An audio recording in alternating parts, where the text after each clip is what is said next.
happens in this world happens at the time God chooses.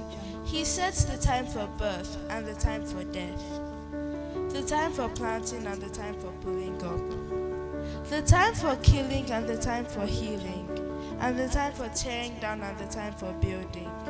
He sets the time for sorrow and the time for joy, the time for mourning and the time for dancing, the time for making love and the time for not making love, the time for kissing and the time not for kissing.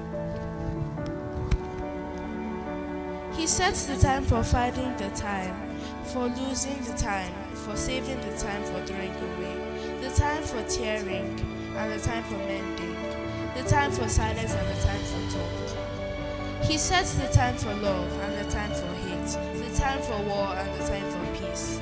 What do we gain from all our war? I know the heavy burdens that God has laid on us.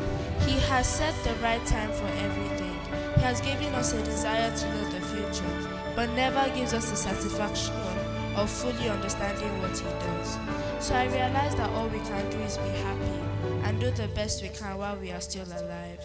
All of us should eat and drink and enjoy what we have worked for. It is God's gift. I know that everything God does will last forever. You can't add anything to it or take anything away from it.